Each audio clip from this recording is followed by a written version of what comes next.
इसी क्रम में मैं नवीन चौधरी से अनुरोध करती हूं कि आप इस सत्र की बातचीत प्रारंभ करें।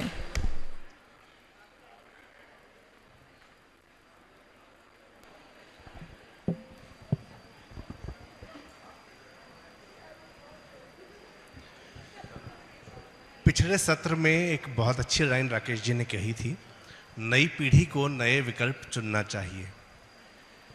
2023 में राजस्थान में कुछ ऐसा हुआ जिसकी कल्पना बहुत सालों से नहीं हुई थी।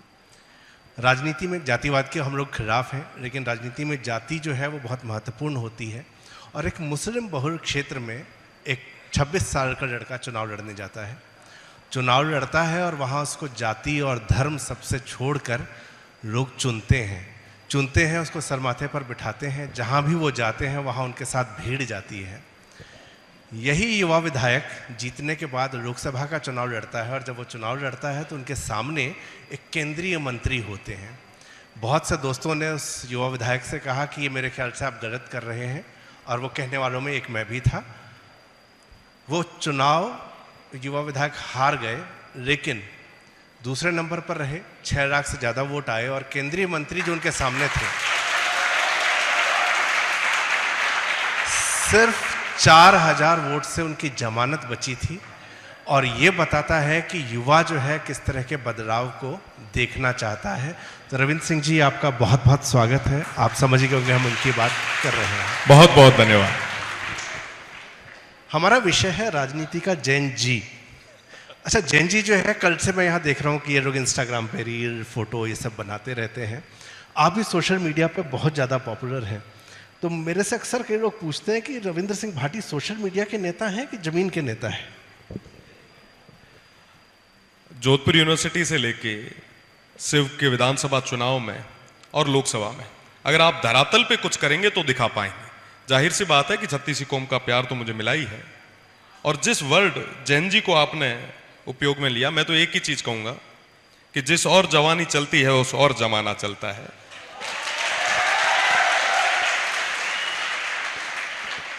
तो अगर आप धरातल पे काम करेंगे तो आपको दिखाने के लिए सोशल मीडिया अच्छा प्लेटफॉर्म है, आप भी यूज अच्छे से कर रहे हैं, और बाकी तमाम चीजें सिखाने के लिए हमारे युवा और सामने जैन जी बैठे हैं तो ये सिखा भी देंगे।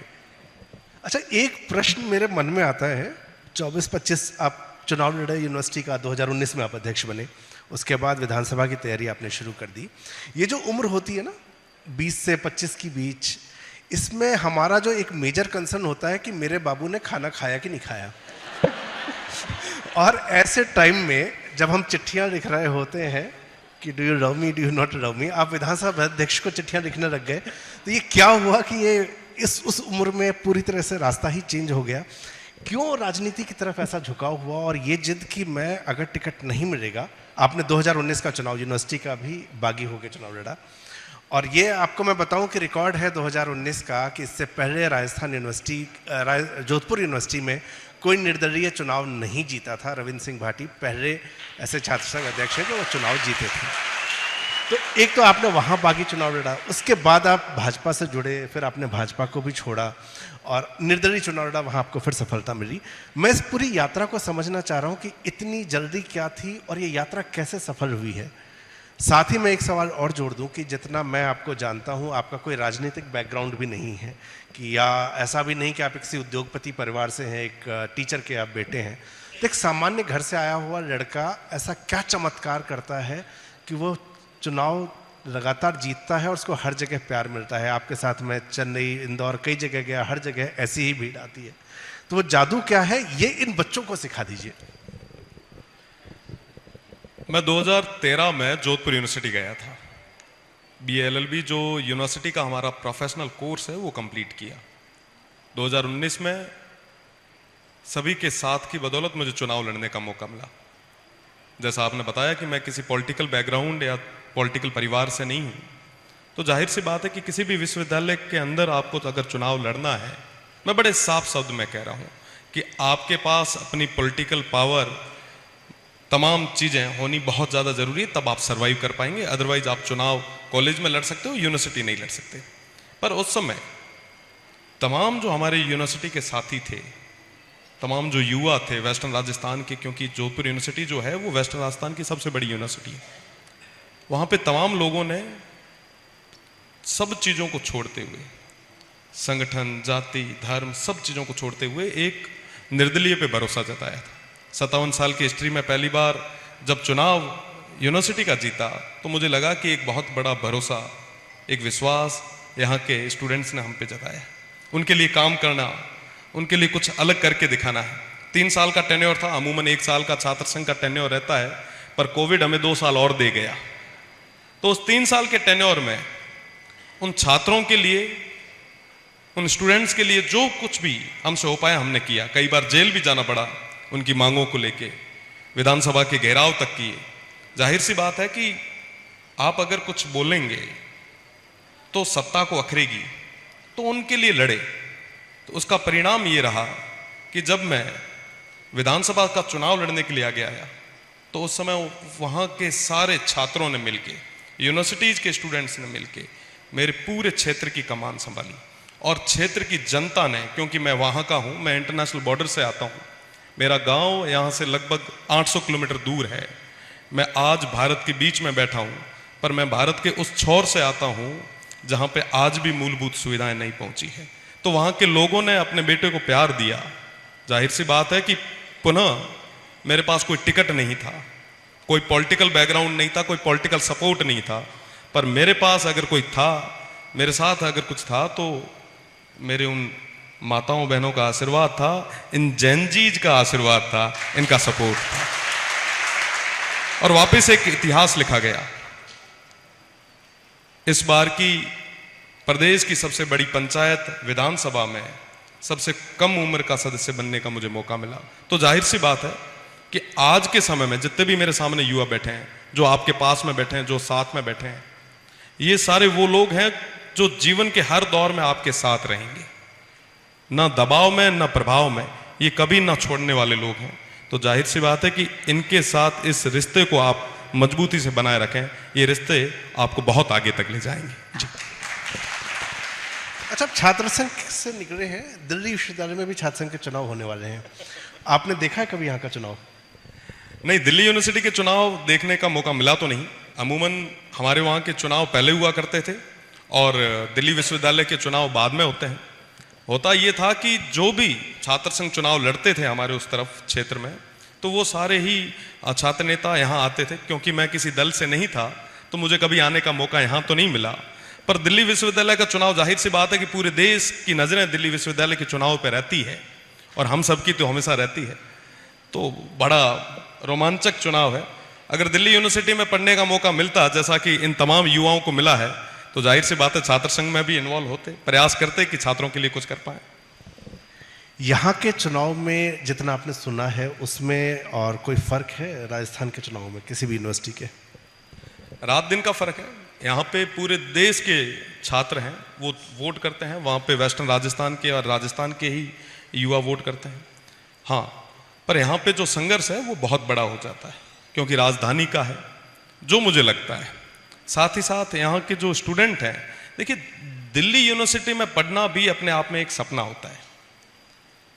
कई सारे, मैं अभी जब आ रहा था तो मारवाड़ के, राजस्थान के स्टूडेंट मुझे मिले, बाड़मेर के, जैसलमेर के स्टूडेंट मुझे मिले। तो हमारे लिए काफ़ी गर्व की बात है कि हमारे स्टूडेंट जो रेगिस्तान से निकल के यहाँ तक आके अपने सपनों को पूरा कर रहे हैं। काफ़ी जो मेरे साथ के जो साथी थे उनका सपना हुआ करता था कि हम दिल्ली यूनिवर्सिटी में जाएंगे, मास्टर्स करेंगे, पीएचडी करेंगे। तो ये बहुत बड़ी चीज़ है और ये अपने आप में जो इंस्टीट्यूट है ये बहुत अलग है। मैं तो सौभाग्यशाली समझता हूँ, और जितने भी युवा जो मेरे सामने बैठे हैं, मैं उनसे यही कहना चाहूँगा कि बहुत कम लोग हैं जिनको इतना अच्छा स्टेज मिल पाता है, मंच मिल पाता है, अपॉर्चुनिटी मिल पाती है। इस अपॉर्चुनिटी का पूरा उपयोग लें। और रही बात छात्र संघ चुनाव की, जैसी आपने बात कही थी, मुझे छात्र संघ चुनाव के बारे में पूरा तो नहीं पता कि, और एक चीज़ मैं ज़रूर इस मंच से कहूँगा कि पहली बार जो मैंने सुना है किसी मारवाड़ की बेटी को, राजस्थान की बेटी को दिल्ली विश्वविद्यालय में, जो रेगिस्तान से निकल के यहाँ तक आई, किसान परिवार से निकल के यहाँ तक आई, अगर विश्वास जताया है तो ये बहुत बड़ी चीज़ है। मैं सभी को शुभकामनाएं देता हूँ। मारवाड़ की बेटियां तो नाम कर रही हैं। आज मैं थोड़ी देर पहले ही मिल रहा था, शायद इसी कॉलेज की छात्रा है, हमारे बाड़मेर की टॉपर थी, निधि जोशी, निधि जोशी, अगर आप यहाँ खड़ी एक बार खड़ी हो जाइए, इनके लिए ताली बजाई जाए। हमारे बाड़मेर से आकर और इन्होंने वहाँ टॉपर थी और यहाँ आकर इन्होंने एडमिशन लिया, यहाँ पढ़ाई कर रही है। थैंक यू निधि।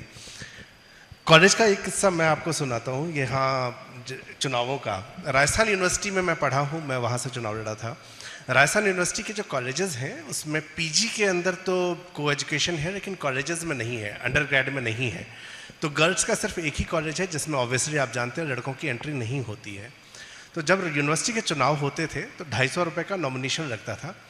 लड़के, आई एम टॉकिंग अबाउट 98-99, तो उस समय में 250 रुपये भी थोड़ा ठीक ही होते थे। लड़के पैसे इकट्ठे करके नॉमिनेशन भरते थे सिर्फ इसलिए कि लड़कियों का जो महारानी कॉलेज है उसमें वो 7 दिन जाके कैंपेन करें। वो कहीं कैंपेन करने नहीं जाते थे, सिर्फ महारानी कॉलेज में बैठते थे। ऐसा कुछ हुआ है कि आपके साथ भी कभी?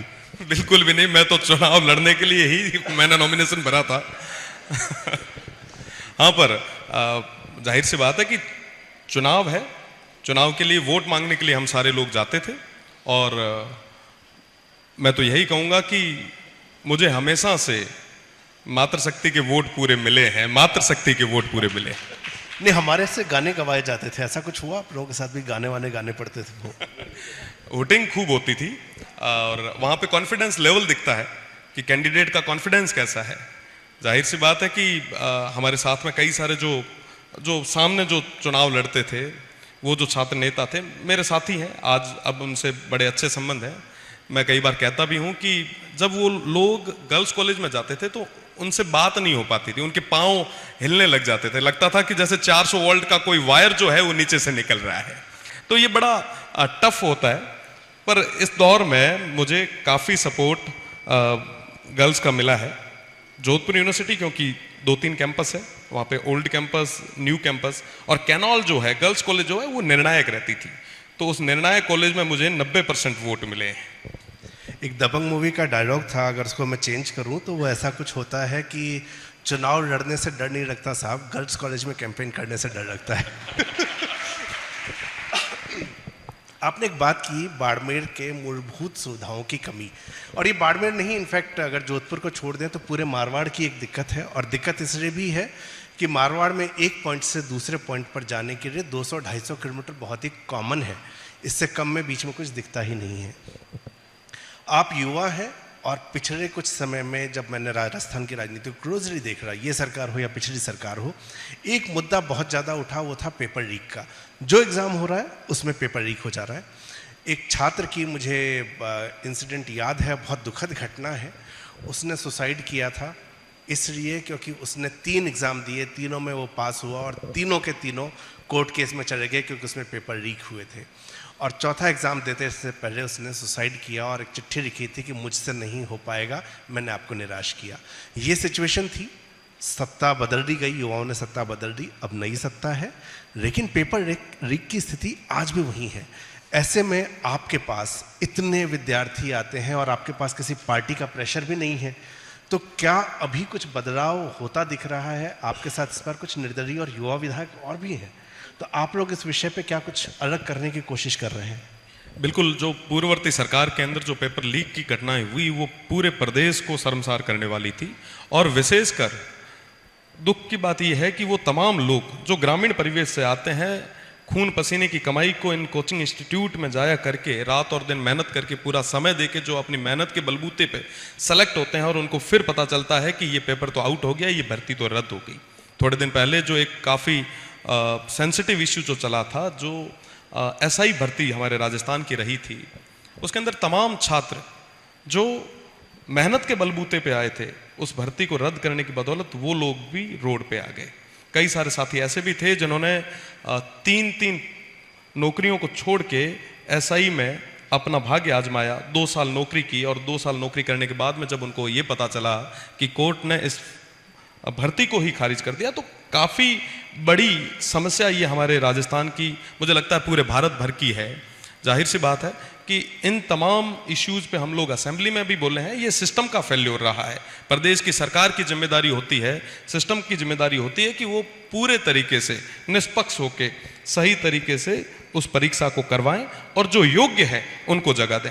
हाँ, जो भी सरकार होगी, चाहे पक्ष की हो चाहे विपक्ष की हो, मैं तो निर्दलीय हूं, मैं तो दोनों के बीच में बैठता हूं और अक्सर कहता भी हूं कि जो मजबूत होता है वो बॉर्डर पे बैठता है। तो हम दोनों लोग बारी बारी से, जो हमारे पक्ष और विपक्ष के लोग हैं, उन्हें कहते भी हैं कि आप इन युवाओं के साथ में इस तरीके के कुटाराघात न करें, सिस्टम को आप सख्त करें, सख्त कानून बनाएं, ताकि भविष्य में कोई युवा इस तरीके से दुखी ना हो, उसके साथ में धोखा ना हो। पर ये जो पेपर लीक हो रहे हैं, इसके लिए प्रदेश की सरकार को मैं समझता हूँ कि वो जिम्मेदार है, उन्हें कठोर फैसला लेना चाहिए। और वर्तमान सरकार ने तो अभी तक हमारे कोई बड़ी भर्ती करवाई नहीं है, जब करवाएंगे तो निश्चित रूप से उनकी भी बात करेंगे। एक मुद्दा और बहुत महत्वपूर्ण है, बाड़मेर अचानक से बहुत लाइमलाइट में आया क्योंकि सोलर एनर्जी, प्रधानमंत्री जी की योजना जो है उसमें सोलर एनर्जी के ऊपर बहुत काम हुआ और मारवाड़ जो है वो उसके लिए बहुत उपयुक्त जगह है। बहुत सारी कंपनीज आ गई, विंड मिल की कंपनीज आ रही हैं, तो इससे लगता है कि रोजगार भी मिलेगा, लेकिन एक असंतोष है, ऐसा लग रहा है कि रोजगार नहीं है। तो दो चीज़ें हैं। आप ही के टीम के एक युवक से मेरी बात हो रही थी, उन्होंने कहा कि सर हमारे यहाँ जो नौकरियाँ दी जा रही हैं ज़्यादातर सिक्योरिटी गार्ड की दी जा रही हैं, और उन्होंने कहा कि रवसा कहते हैं इनको प्यार से वहाँ सब लोग, कि रवसा जो है वो प्रयास कर रहे हैं कि स्थानीय लोगों के लिए आरक्षण हो नौकरी में। मगर मेरी चिंता ये है कि अगर आपके पास स्किल सेट नहीं है, जो मारवाड़ में अक्सर नज़र आता है, चाहे वो भाषा का स्किल सेट हो, चाहे काम करने का स्किल सेट हो, तो वो नौकरियां कैसे आएंगी? वो तो बाहर से आ रही हैं। तो क्या इस स्किल सेट को डेवलप करने के लिए सेंटर में तो एक स्कीम चल रही है स्किल डेवलपमेंट की, लेकिन क्या बाड़मेर में उन युवाओं के लिए स्किल सेट के ऊपर आप लोग काम नहीं करना चाहते? क्या सरकार से आप ये विधानसभा में मांग नहीं उठाते कि ऐसे इंस्टीट्यूट खोले जाएं जो कि इन बच्चों को वहाँ पर तैयार करें?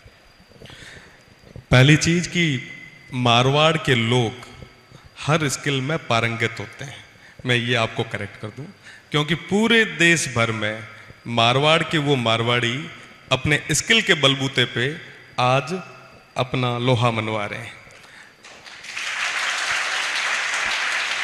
और रही बात दूसरी, उन तमाम एमएनसीज की, मल्टीनेशनल कंपनीज की, तो जाहिर सी बात है कि स्किल के लिए स्किल सेंटर्स को डेवलप करना ये सरकार की और उन कंपनीज दोनों की जिम्मेदारी है, जिसके लिए हम लगातार प्रयास कर रहे हैं कि स्किल डेवलपमेंट के वो सेंटर खुले, ताकि उन कंपनीज को भी यहाँ के लोग तमाम लॉजिस्टिक फैसिलिटीज में भी इजी रहे और हमारे यहाँ के युवाओं को भी रोजगार मिले। तो इसके लिए हम लगातार प्रयास कर रहे हैं। जितनी भी कंपनी जा रही है हम उन सभी का स्वागत करते हैं, पर हमारा यही निवेदन है कि हमारे यहाँ के जो यूथ हैं उनको ज़्यादा से ज़्यादा प्रायोरिटी भी मिले। जी अच्छा, एक हमारी इमेज जो जब हम दिल्ली में बैठे होते हैं मीडिया को देखते हैं तो ऐसा लगता है कि देश में हिंदू और मुसलमान बस गला काटने को तैयार बैठा है सब जगह।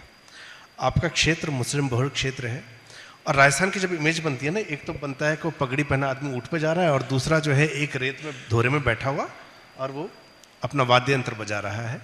मांगणियार आप लोग जानते होंगे, कम्युनिटी होती है मांगणियार जो कि राजस्थान के फोक सॉन्ग गाती है। जानते हैं? कोई जानता है मांगणियार कम्युनिटी के बारे में?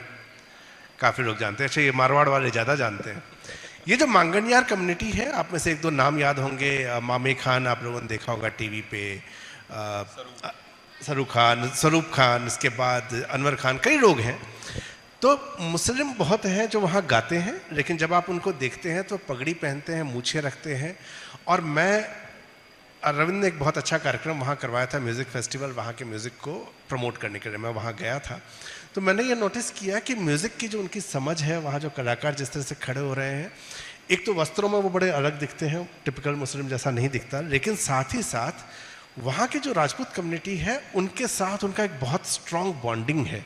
तो जिस देश में हम हर दूसरे दिन मीडिया में ये खबरें पढ़ते कर रहे हैं, यहाँ तो सब मारने काटने पर तुले हुए हैं, वहाँ पर जो प्रेम है, ये जो आपस की चीज़ें हैं और एक दूसरे के आर्ट और कल्चर को बढ़ाने का जो रिवाज है, ये कल्चर क्या है, थोड़ा सा अगर आप उसके बारे में बताएं, मारवाड़ के बारे में। बिल्कुल, आपने मंगनियार की बात की है। मंगनियार कम्युनिटी जो है, मैं बड़े गर्व और गौरव से कह सकता हूँ कि वो कम्युनिटी हमारी संस्कृति की ध्वजवाहक रही है।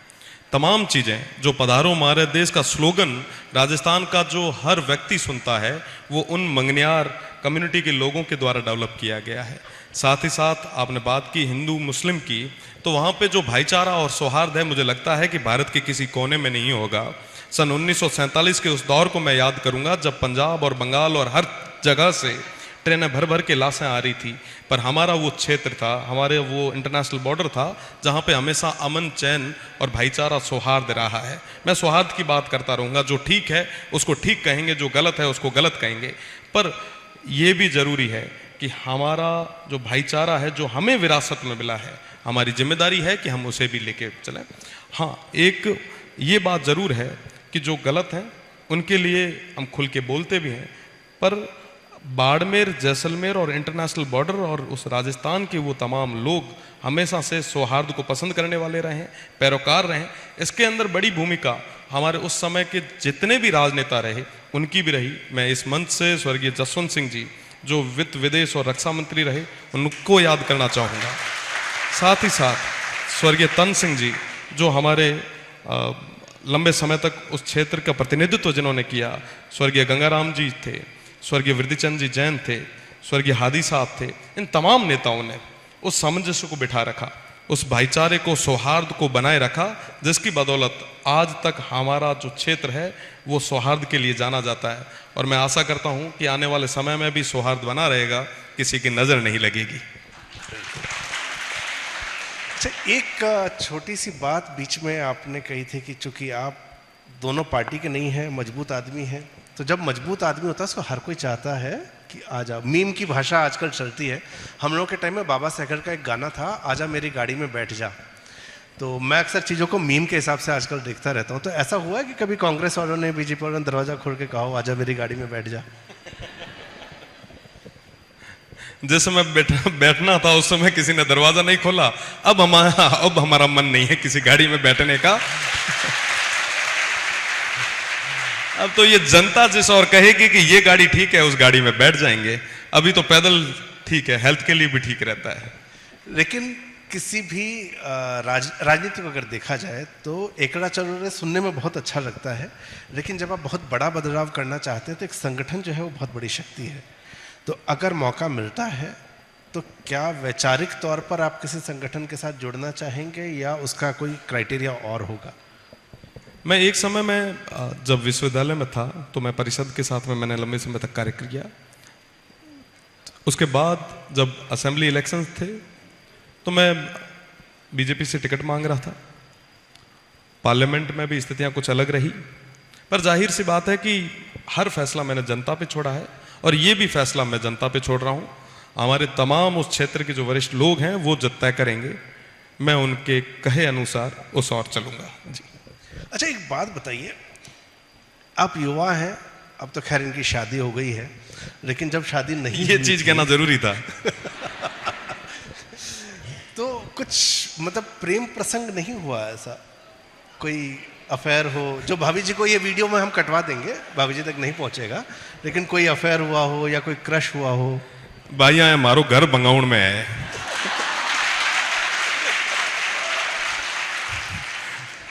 एक दिन दिल्ली रहनो काम चल जा है, नेट पाछो घरे जावणो है। सभी का प्यार मिला, खूब सारा मिला। सत्य सी कौम और जनता का प्यार हमेशा रहा है। बस मैं इतना ही कहूंगा, इससे ज्यादा नहीं। देखिए, प्यार के मामले में ना ये चुनावी भाषण देना घर पे समस्या खड़ी कर सकता है आपके लिए, तो मैं जिम्मेदार नहीं हूं आपके इस जवाब के लिए, आप घर में स्वयं देखें। अच्छा, एक और बहुत गंभीर समस्या आपके यहाँ है। कुछ दिनों पहले एक लेख आपका मैंने पढ़ा था जोजरी नदी के ऊपर। मारवाड़ की हमारी इमेज यही है कि पानी की बहुत बड़ी समस्या है, और उसके बाद मतलब इस नदी का तो मैं नाम भी नहीं जानता था राजस्थान में, जयपुर में रहने के बावजूद। नाम सुनता हूँ और फिर मैं देखता हूँ कि वहाँ पर जो है पानी जहरीला होना शुरू होता है, उसके ऊपर आप काम कर रहे हैं। पानी जो है एक बहुत बड़ा मुद्दा है। एक केंद्रीय मंत्री वहाँ से रहे जिनका जल शक्ति का विभाग भी था, लेकिन सबसे ज़्यादा समस्या अभी भी मारवाड़ में है। बाकी क्षेत्रों में तो काम होता दिखा, लेकिन मारवाड़ में पिछले चुनाव में बहुत बड़ा मुद्दा बना हुआ था। तो ये मुद्दा अभी भी रहा है क्या पानी को लेके? क्योंकि आपके यहाँ विकास में एक समस्या ये भी है, आपके यहाँ हेल्थ इंडेक्स की अगर हम बात करें तो आपके यहाँ बहुत सारी ऐसी बीमारियों से लोग ग्रसित होते जा रहे हैं, स्पेशली आपके क्षेत्र में जहाँ पानी जो दूषित है उसकी वजह से दिक्कत हो रही है या पानी की कमी से हो रही है, लेकिन इतने सालों में किसी ने उसके ऊपर काम नहीं किया है। जब एक युवा विधायक आ रहा है तो क्या बदलाव की उम्मीद है? जोजरी नदी का जो प्रकरण है बहुत पुराना मसला है और उस नदी के कारण तो नहीं कह सकते, पर उसके अंदर जो खराब पानी जो आ रहा है, केमिकल वाला जो पानी आ रहा है, उसके कारण आसपास के लगभग 70 से गांव जो है वो 70 से ज़्यादा गांव जो है वो प्रभावित हो रहे हैं, और उसके कारण तमाम चीज़ें, तमाम बीमारियां भी उस क्षेत्र में फैल रही है। हाँ, पहले भी सरकारें आई, सभी ने कहा कि हम प्रयास करेंगे, पर अभी तक वर्तमान में वहाँ पे कोई परिणाम या रिजल्ट, कोई पॉजिटिव रिजल्ट हमें नहीं मिले हैं। इसके लिए समय समय पे हम आवाज़ भी उठा रहे हैं, लड़ाई भी लड़ रहे हैं, और आगे भी इसके लिए हम मजबूती से लड़ेंगे। हमारा तो निवेदन यही है कि जो फैक्ट्रीज है, जो इंडस्ट्रीज है जहाँ से ये पानी आ रहा है, कम से कम गांव के लोग उसकी वजह से परेशान नहीं हो। ट्रीटमेंट प्लांट लगाने से लेके तमाम चीज़ें जो है वो सरकार के हिस्से की चीज़ें हैं, सरकार इसमें इन्वॉल्व होकर ये काम करे, और 78 के आसपास 70 से ज़्यादा जो गांव है उनको इस चीज़ का बेनिफिट मिले। तो जाहिर सी बात है, ये बहुत बड़ी समस्या। पानी आपने जो कहा है, हमारे मारवाड़ में कई जगह करे कि घी सस्तो है पानी मांगो है, तो पानी अपने आप में उस क्षेत्र की सबसे बड़ी डिमांड रही है, एक दुखती हुई रग रही है। पर आज के समय में इंदिरा गांधी कैनाल और तमाम नर्मदा के जो प्रोजेक्ट आए हैं, उनके बाद में पानी की समस्या इतनी नहीं है। आप भी कभी पधारेंगे तो आपको हम दिखाएंगे भी। अमूमन जब राजस्थान की और वेस्टर्न राजस्थान की बात करते हैं तो लोगों को लगता है कि वहाँ पे तो बस रेगिस्तान ही होगा, पीने के लिए पानी कहाँ से लोग लाते होंगे। जैन जी बैठे हैं, ये तो अमूमन जब चर्चाएं जब चलती है राजस्थान की, तो ये बात आमतौर पर सामने आती। पर आज के समय में स्थितियाँ बिल्कुल अलग है। पानी की जो समस्या थी वो काफ़ी हद तक ठीक हो चुकी है। हाँ, एक क्षेत्र है जहाँ पे आज भी वो तमाम चीज़ें नहीं पहुँची है। आने वाले समय में हम सब मिलके सामूहिक रूप से प्रयास करके उन क्षेत्रों में वो तमाम मूलभूत सुविधाएं और पानी पहुँचाने का पूरा प्रयास करेंगे, और पहुँचा भी देंगे। मैं विश्वास के साथ कह सकता हूँ कि 2028 तक आपको हमारे उस क्षेत्र में एक भी गाँव, ढाणी ऐसी नहीं मिलेगी जहाँ तक पानी हम लोगों ने प्रॉपर नहीं पहुँचाया है। जिम्मेदारी के साथ कह रहे हैं, इंटरनेशनल बॉर्डर को मजबूत करेंगे, हर गांव में पानी पहुंचे। अच्छा, एक भारत में बड़ा कॉमन होता है कि जब हमसे कोई छोटा है, मान से कहते हैं बच्चा है, विधानसभा में आपको मैं देख रहा हूँ हर सत्र में आप बाकायदा सवाल उठा रहे हैं। अभी इन मुद्दों पे भी आपने उठाया था। तो ऐसा होता है कि ठीक है, चुनाव जीत गया, सोशल मीडिया पॉपुलर है, लड़के घेर लेते हैं, लेकिन जब विधानसभा में आ गया है वहाँ बात करेंगे तो वहाँ के पुराने जो 5-5 बार से जीते हुए वो कहते हैं अरे बच्चा है तू नहीं जानता। ऐसा कुछ हुआ कभी? नहीं, कभी नहीं। हमारे जितने भी सीनियर जो असेंबली में मेंबर हैं उनका पूरा सपोर्ट रहता है। वो लोग कहते हैं कि हम लोग तो काफ़ी लंबे समय से काम कर ही रहे हैं, आप नए लोग हो, पढ़ के आया करो, खूब सारा बोला करो, और जितना बोलोगे उतना आपको सीखने को मिलेगा। और रही बात दूसरी कि हाँ, जो बच्चे वाला सेंटेंस जो आपने कहा, मुझे एक किस्सा याद आता है कि मैं जब असेंबली का टिकट मांग रहा था, मैं एक बहुत सीनियर नेता के पास गया था। उन्होंने पूछा कि अभी तो भाई यूनिवर्सिटी कंप्लीट की है, उम्र क्या हो गई? मैंने कहा मैं 25 क्रॉस कर चुका हूँ, मैं अब लड़ने के लिए तैयार हूँ। उन्होंने कहा कि 10-15 साल भाई काम करो, फिर देखेंगे क्या होता है। तो हाँ, एक जगह बच्चा मुझे सुनने का मौका जरूर मिला, उन्होंने जरूर थोड़ा ये कहा। पर इसके अलावा विधानसभा के जितने भी माननीय सदस्य हैं उनका पूरा सहयोग रहता है। नए लोगों को वो मोटिवेट करते हैं और पूरा मौका देते हैं। आज जैसा कि आपने कहा कि हर मुद्दे पे हम बात करते हैं, तो उनके सहयोग के बिना नहीं हो सकता, चाहे पक्ष के लोग हों चाहे विपक्ष के लोग हों। पर जब हम लोग बोलते हैं तो हमें पूरा सपोर्ट भी करते हैं। कोई अगर गलती रहती है तो वो हमें दिखाते भी हैं कि इस तरीके से इन तमाम चीज़ों के अंदर सुधार लाएं। तो मैं उनको भी इस मंच के माध्यम से विशेषकर धन्यवाद दूंगा।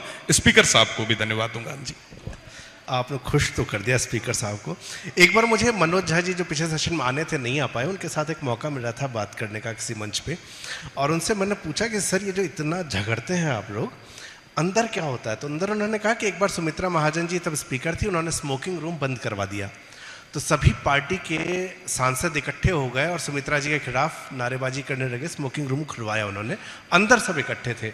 तो बाहर तो आपका विरोध करने वाले बहुत लोग हैं, आपका तो पूरा म्यूज़िक फेस्टिवल ही कैंसिल करा दिया गया था, इसके अलावा आपके बहुत सारे काम कैंसिल कराए। लेकिन जब आप विधानसभा के अंदर होते हैं तो ऐसा कुछ इंटरेस्टिंग होता है जो बाहर हम लोगों को नहीं पता चलता, लेकिन अंदर वो केजरीवाल जी की जो बात है सब मिले हुए जी, वैसा कुछ मूवमेंट आपके साथ आया हो?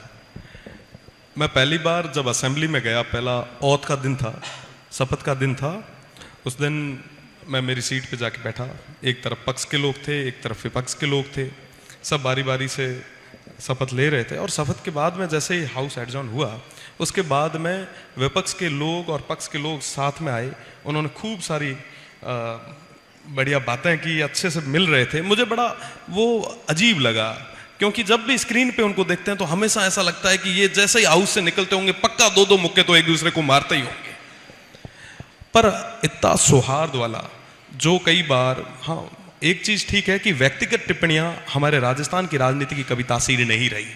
वहां पे तमाम जो इश्यूज रहते हैं, जो मुद्दे जनता के जुड़े रहते हैं, जब वो सीट पे होते हैं तो जाहिर सी बात है कि वो अपना पक्ष रखते हैं और मजबूती के साथ जिनको विरोध करना वो विरोध करते हैं।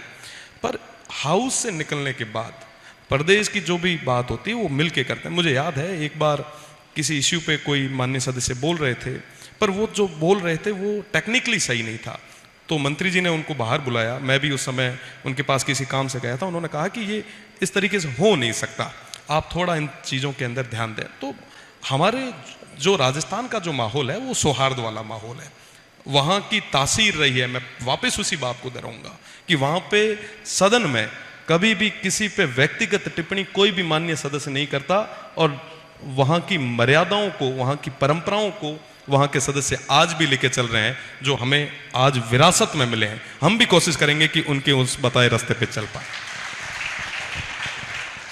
अच्छा, एक आपके ही क्षेत्र में खेजड़ी संरक्षण को लेके भी आंदोलन चल रहा है कि ओरण होता है, ओरण बचाओ आंदोलन उन्होंने किया, जिसकी चर्चा बहुत हुई, और एनवायरनमेंट को बचाने के लिए कितनी चीज़ें की जा सकती हैं, थोड़ा सा उस ओरण के बारे में मैं जानना चाहूँगा। साथ ही साथ राजस्थान में सबसे बड़ा जो काम है वो टूरिज्म एक बहुत बड़ा एरिया है, लेकिन जब मैं एज अ टूरिस्ट जाता हूँ, कितने लोगों के दिमाग में यहाँ पे as a tourist place Barmer का नाम आता है कोई?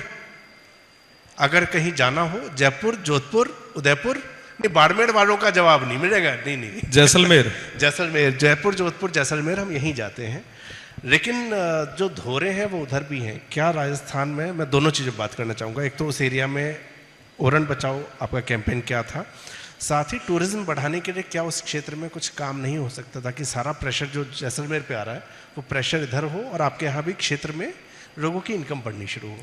बिल्कुल, मैं उस क्षेत्र से आता हूं जहां से थार एक्सप्रेस जो थी वो आया करती थी। आपने देखा होगा एक समय में जब पाकिस्तान से भारत की ओर या भारत से पाकिस्तान की ओर जो ट्रेन जाया करती थी, वो मुनाबाव जो है, वो गडरा जो है, वो मेरे क्षेत्र में है, सिव में है।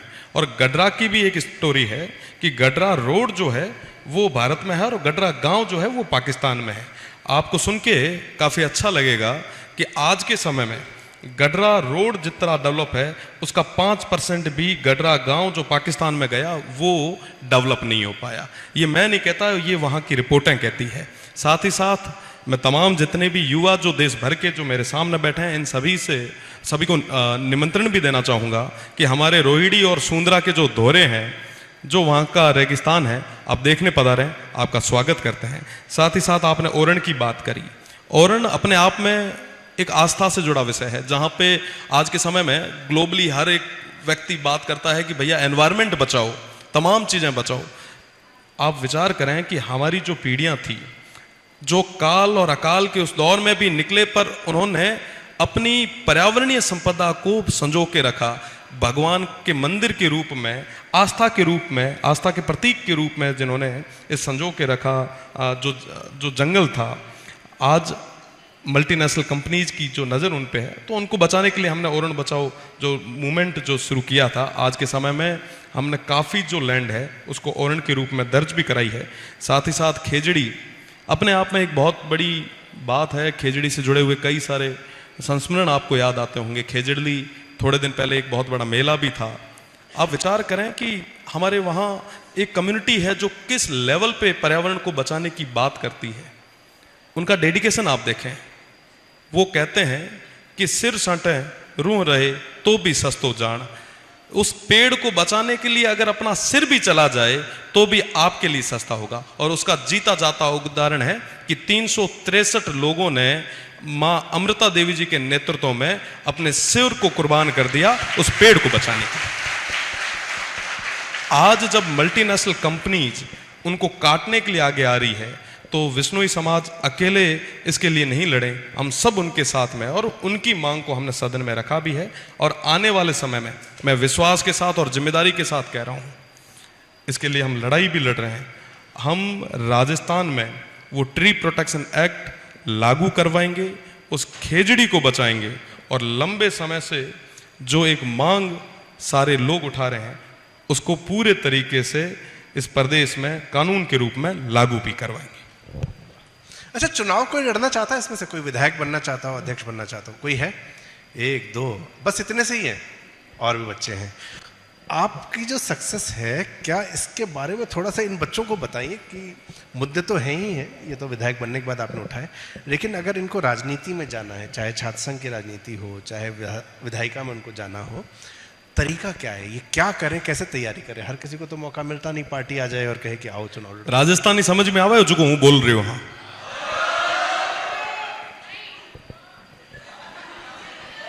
थे अलग में ये ना समझा दिया, ठीक है भैया? यहाँ है कि जे सूता सूता घरे फोन चला हो नहीं तो राजनीति में को नहीं आ पाओ। राजनीति में जो आणु है तो चप्पल फाड़ना पड़ है, बूट फाड़ना पड़ है, बे बे लोगार वास्ता खपे खपे, ये वास्ता तैयार हो। बस इतनी सी बात है कि आप लोगों के लिए अगर मेहनत कर सकते हो, उनके लिए सब कुछ कर सकते हो। अब देखो, मारो कोई पर्सनल लाइफ को नहीं है मारी, मैं हमें सार्वजनिक हो चुका, मैं सब इया रहा और इया रे वास्ते ही मैं रात और दिन दौड़ रहा। जो इतो समर्पण कर सके वो राजनीति में आए। कोई यहाँ सोचा कि हूँ पार्ट टाइम राजनीति कर लईस तो वहाँ ना तो कहाँ थे, घरे जाए आराम में सुओ, फोन चलता रहता रहो और सो जाए।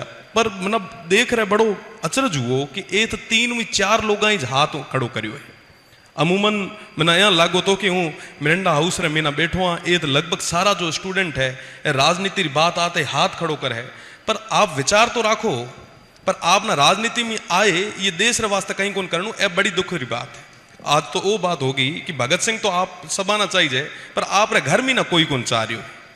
देखो, आप सब युवा हो, आप सब आना राजनीति में आनू पड़े। अगर राजनीति में नहीं आहो तो थां गुडे ए अधिकार को नहीं है कि कोई थे नेता रे माथे आरोप या प्रत्यारोप करो। आप राजनीति में आओ तो ये बदलाव ना शुरू करो। अरे जेपी आंदोलन में ना देखा पड़े यहाँ पे भारत री और पूरे विश्व में एक इतिहास रहो है कि जब युवा आगे आया है तो सत्ता बदल राख दी है। 3 दिन पहले री बात है, नेपाल रे माथे बहुत कम लोग बात कर रहा है, पर आप री उम्र रा लोग आगे आया और भला भला लोगा ना वे कुर्सियां में हटाई छोड़ दिया। तो युवाओं ना तो हूँ यही कहना चाहूं कि थे राजनीति में आओ, ये देश री कमान ना संभालो, ये देश ना मजबूत करने वास्ते आगे कदम बढ़ो। राजनीति में आने के लिए क्या चुनाव लड़ना ही आवश्यक है? क्या ये युवा बिना चुनाव लड़े भी राजनीति का हिस्सा हो सकते हैं? बिल्कुल हो सकते हैं। अगर आप एक जागरूक मतदाता के रूप में भी अगर आप आगे आते हैं, वोट भी करते हैं, तो भी निश्चित रूप से इस देश को और लोकतंत्र को मजबूत करेंगे।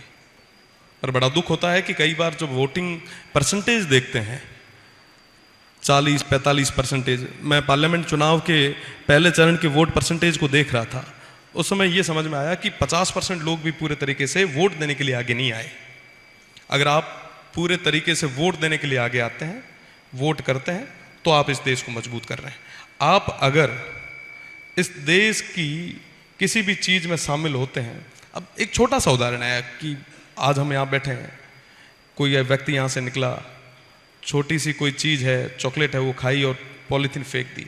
अगर उसको भी अगर आप जेब में रखते हैं तो भी आप देश हित के लिए काम करते हैं। आप अगर डिसिप्लिन से इस देश के लिए छोटी सी भी चीज अगर कंट्रीब्यूट कर रहे हैं तो जाहिर सी बात है कि आपकी भागीदारी है। पर मैं तो, क्योंकि मैं राजनीतिक क्षेत्र से आता हूं, मैं तो यही कहूंगा कि आज के समय में बहुत कम युवा जो हैं वो राजनीति में अपना कैरियर ढूंढ रहे हैं। मैं तो सबसे निवेदन करूंगा कि संघर्ष जरूर है, मेहनत है भैया, खपणू पड़ से, पर अगर थे खपसो तो दुनिया की कोई ताकत को नहीं है जो थाना रोक पाए। अगर साहब म्याल पापा तो मास्टर है, कद कोई मास्टर रो लड़को यूनिवर्सिटी रे मीना जाए चुनाव लड़ ले है, ए भी मन में कदे जान कौन सकतो। मैं यूनिवर्सिटी में लड़ियो, मैं पहले दिन जदे लड़न गयो जदे मैंने कहो लोग कि मोटा मोटा हाथी लड़े है। मैं मोटा मोटा हाथी लड़े है तो मैं बेड़ा भी म्याड़ा है, भाई बेटा है, वहां हाथियां ना ऊंचा करे कांकर नीचे गबीड़ना है, ये मीना में पग लारे को नहीं रखा। विधानसभा चुनाव आयो जदे कहो कि साहब मोटी मोटी पॉलिटिकल पार्टियां चुनाव लड़े, ओ हो वहां गुडे 1000 करोड़ है, फलाना कर दे है, वहां कर दे है। मांगुडे कहीं को नहीं, मांगुडे तो है जनता है, मैं तो ये जनता रे माथा छोड़ा ये ना जो ठीक लगे होकर। तो तमाम चीजें हो सकती है, बस करने के लिए आपको कदम तो उठाना पड़ेगा, हाँ मेहनत तो करनी पड़ेगी। अच्छा, अपनी भाषा बहुत प्यारी होती है, जब आप मारवाड़ी में बोल रहे हैं सुनते हो बड़ा अच्छा लग रहा है, लेकिन राजस्थान सबसे बड़ा राज्य होने के बावजूद आपको अधिकतर जगह आप बोलते हैं, बहुत सारे नेता बोलते हैं, राजस्थानी भाषा को मान्यता अभी तक 8वीं अनुसूची में नहीं मिल रही है। इसकी मांग उठती रही, छात्रों ने मांग उठाई कि यूपीएससी में इस भाषा हमारी आनी चाहिए, ऐसे कई सारे मांग उठ रहे हैं, लेकिन ये मुद्दा उठा नहीं, नेताओं ने तो किसी ने उठाया नहीं। आप हर जगह राजस्थानी में सिर्फ बोल ही रहे हैं कि ये मुद्दा भी उठाएंगे? मुद्दा उठा भी रहे हैं और राजस्थानी को राजस्थान में मान्यता दिलवा भी देंगे, ये भी मैं बड़ी जिम्मेदारी के साथ, रिकॉर्डिंग तो चालू है ना, हाँ ये रिकॉर्डिंग करके रखिएगा। राजस्थानी भाषा को मान्यता दिलवाने की जो लड़ाई हमने हाथ में ली है, इसको पार भी लगाएंगे, इन तमाम युवाओं के लिए राजस्थानी भाषा को मान्यता भी दिलवाएंगे, ताकि आने वाली पीढ़ी को राजस्थान का जो गौरवशाली इतिहास है, संस्कृति है, रीत है, रिवाज है, परंपरा है, वो अपनी भाषा के साथ में देखने और सीखने को भी मिले, इसके लिए मान्यता भी दिलाएं। अच्छा, हमारी जो संस्कृति और रिवाज है, उस रिवाज में एक है टीचर से पिटाई खाना। स्कूल में सबसे खड़ूस टीचर कौन होते थे, किस सब्जेक्ट के, किसी को ध्यान है? मैथ्स के। उसके अलावा जिनसे डरते थे सारे? PTI sir. तो आपके तो पिताजी स्पोर्ट्स टीचर ही रहे, तो ऐसा कितनी बार हुआ है कि पिताजी ने कहा कि चलो बेटा अब हनुमान बनाया जाए तुमको?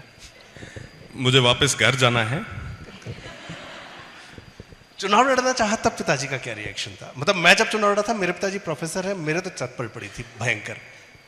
कुछ एक उन्होंने मैथिली में कहावत भी सुनाई थी, मैं बाप कर, तो मैथिली में कहावत है, मैं बाप करे कुटुन पिसोन, बेटा का नाम दुर्गादत्त। तो मतलब माँ बाप जो है कूटने पीसने काम कर रहा है, बेटा जो है नाम अलग कर रहा है। जब मैं चुनाव लड़ा तो मेरे पिताजी से मुझे ये सुनने को मिला था। आपके साथ क्या रहा? आपके तो पीटीआई रहे हैं। पहली बार ये जरूर कहा था कि चुनाव काम की चीज नहीं है, वकालत कर रहे हो, बढ़िया वकालत करो, जनता की सेवा करो। जनता की सेवा वकालत के रूप में भी हो सकती है, किसी को गरीब को अगर न्याय दिलवाओगे तो उससे बड़ा काम कोई नहीं हो नहीं सकता। पर ज़्यादा जिद की तो उनका तो आशीर्वाद रहा।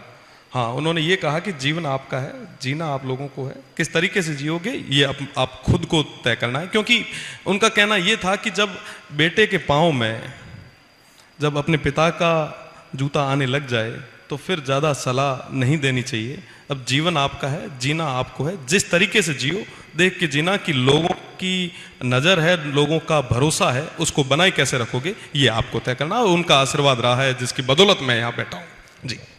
अच्छा, एक सब्जेक्ट की बच्चों ने बात की, मैथ्स सबसे ज़्यादा डरावना सब्जेक्ट रहा है। चुनावी गणित तो आपको बहुत अच्छे से आ रही है, वो तो आपने दिखा दिया, साबित कर दिया, लेकिन गणित एज अ विषय इनकी तरह ही डर लगता था या अलग विषय?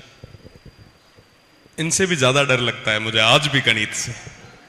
बायो का स्टूडेंट रहा और उसके बाद लॉ करने चले गए, गणित की तरफ कभी मुंह मोड़ के नहीं देखा, पलट के नहीं देखा। थोड़े दिन पहले मैं एक एग्ज़ाम देने गया टेरिटोरियल आर्मी का, टीए का। उसमें कई सारे सवाल जो हैं वो मैथमेटिक्स के आते हैं। वाकई मुझे लगा कि जो हमारे युवा है कितनी मेहनत करते होंगे। मैं पूरे 60 मिनट में मुश्किल से 5 सवाल भी सही तरीके से सॉल्व नहीं कर पाया। देखो, मैं कह सकता हूँ छूट गई वो प्रैक्टिस, बाकी सारी प्रैक्टिस तो चल रही है, पर वो प्रैक्टिस हो नहीं पाई। तो आज भी गणित से डर लगता है। चुनावी गणित अलग है, पर वाकई जो ये इंजीनियरिंग कर रहे भाई है हमारे, वो बहुत सूर और वीर है, बहुत महान है जो ये इस तरीके से इंजीनियरिंग कर रहे हैं जी। मैं सवाल इनके लिए खोलूं उससे पहले मुझे एक और इंसिडेंट याद है। आपके फ़ोन नंबर्स को स्पैम कर दिया गया था, मतलब नंबर बंद कर दिए गए। इनके टेलीकॉम डिपार्टमेंट ने इनकी टीम के फ़ोन नंबर्स पूरे बैन कर दिए गए थे, ब्लॉक कर दिए गए थे। वो रीज़न, खैर वो हंसी मजाक की बात हुई क्यों ब्लॉक हुए, लेकिन मैं उस पूरे मीडियम से, वो जो पूरा एक प्रोसेस था क्यों ब्लॉक हुए। और एक जो बात की जाती है, नेता झूठ बोलता है। नेता कहता है कि अरे हम आपके लिए खड़े हैं, हम आपकी बात सुनेंगे, लेकिन जब वो जीतता है हम उसके पास पहुंच नहीं पाते। मैं उस पूरे सिस्टम को समझना चाह रहा हूँ कि नंबर ब्लॉक होने के पीछे क्या कारण था, और ये जो लोगों से आप वादे करके आते हैं इतनी दूर दूर कि आइए मुझसे मिलिए, अपनी शिकायत कहिए, वो कैसे सॉल्व होता है? देखिए, नंबर ब्लॉक तो इसलिए हुए क्योंकि टेलीकॉम कंपनी का कहना था एक नंबर पर कभी इतने कॉल आ ही नहीं सकते, कैसे आ गए। मुझे याद है कि मैं असेंबली इलेक्शंस में था, मैंने नंबर मंच से शेयर किए मेरी विधानसभा के लोगों के लिए, पर वो नंबर, क्योंकि आपने बात की सोशल मीडिया की, तो वो नंबर यूपी, बिहार, हरियाणा, गुजरात और तमाम उस क्षेत्र में चले गए। वहाँ से सभी भाइयों के नंबर आने लगे, तो कंपनीज ने सारे नंबर मेरे जो थे वो ब्लॉक कर दिए कि भैया हो ही नहीं सकता कि एक नंबर पे इतने कॉल आए। तो ये तो एक अलग बात है, पर जो 11,500 मिस्ड कॉल थी। बिल्कुल, ये जनता का प्यार है, ये लोगों का प्यार है। हमारे राजस्थानी में कही जाए कि कई नेता एड़ा है, मैं जाऊं रैली में कदे कार्यक्रम में, तो कई बार भीड़ में हुआ, हमारी भाषा समझ में तो आ रही है, तो कई बार की वह कि शर्ट फाड़ जावे, कदे कहीं हो जावे, तो कई सारा भाई कहे कि साहब थोड़ा ध्यान रखा करो। उन अक्सर कया करा कि कई नेता एड़ा है जिकारो कुर्ते रो कड़फ कोन भागे, पर जनता रो प्रेम है जिकर कारण अपनो शर्ट फाटे है, तो ये ना हमेशा बरकरार अपना राखणो है। तो आपने जो बात कही कि सॉल्यूशन तमाम समस्याओं का कैसे करते हैं, ये तमाम लोग जो है, ये जो क्षेत्र है मेरा, मैंने पदयात्रा करके पांव से नापा है इसको, हर एक गांव ढाणी में गया हूं, वहां के लोग सीधे संपर्क में हैं तमाम चीजों के लिए। वो अब मेरे वोटर नहीं है, वो मेरे परिवार के लोग हैं, मुझे 50 साल उनके साथ निकालने हैं, उनका सुख मेरा सुख है और उनका दुख मेरा दुख है।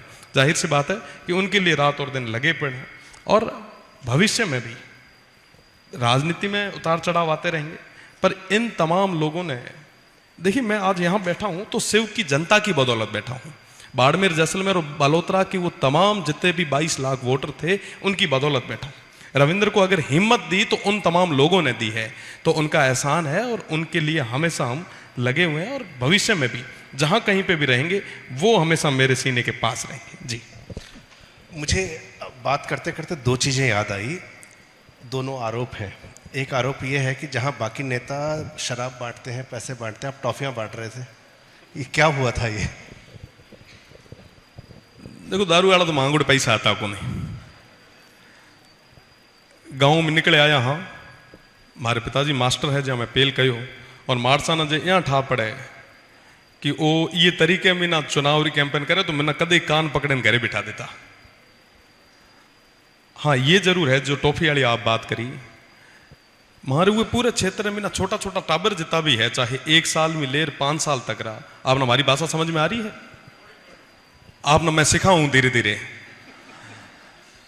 तो वो जितना भी छोटा टाबर था, वो लोग हमारा मैसेंजर था, वो लोग हमारा स्टार प्रचारक था। वो घरे जाए, आपने मम्मी जी ना दादी सा ना कहता कि वोट तो रविंद्र भैया नहीं देना है, रवि भैया नहीं देना है। क्यों?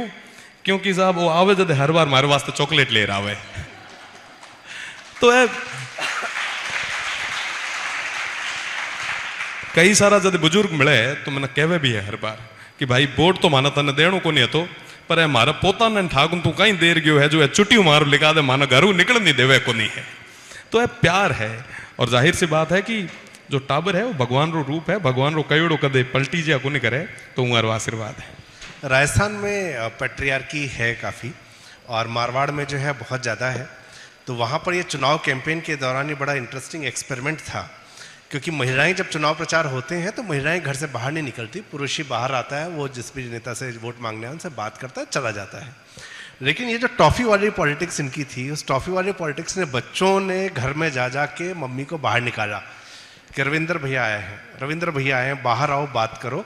और मेरे ख्याल से वो एक बहुत बड़ा कैंपेन था जब महिलाओं ने आगे बढ़ के वोट डाला और अपनी मर्जी से वोट डाला, और सारे वोट वो रविंद्र सिंह भाटी को, महिलाओं का बहुत बड़ा वोट रविंद्र सिंह भाटी को मिला और उन बच्चों की बदौलत मिला। तो आपको बहुत बहुत बधाई इस स्ट्रेटजी के लिए।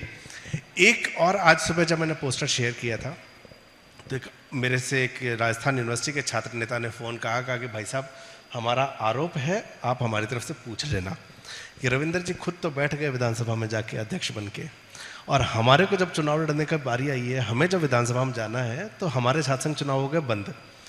गहलोत जी कह रहे हैं मैंने बंद किए थे, भजन लाल जी चालू करा रहे हैं, भजन लाल जी कह रहे हैं जी पढ़ाई होने दो, क्या करना है चुनाव लड़ा के। और ये सब लोग जितने भी आपके मुकेश भाकर सबकी बात उन्होंने की, जो छात्र संघ अध्यक्ष बन के वहाँ तक पहुँचे, ये लोग हमारी आवाज़ नहीं उठा रहे। तो ऐसा क्यों है कि आप लोग नए युवाओं के लिए आवाज़ नहीं उठा रहे? राजस्थान के विश्वविद्यालय के चुनाव क्यों चालू नहीं करवा पा रहे?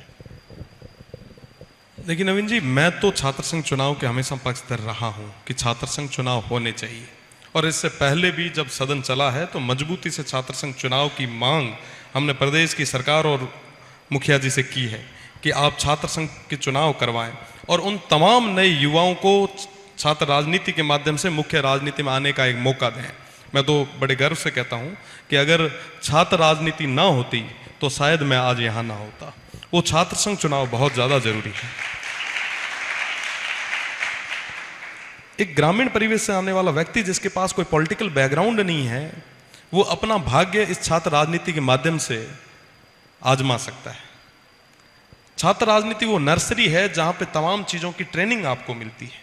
50 साल की उम्र में जो राजनीति में आते हैं, सीधे विधायक या एमपी बनते हैं, उन्हें नहीं पता होता है कि मूवमेंट किस तरीके से करने होते हैं।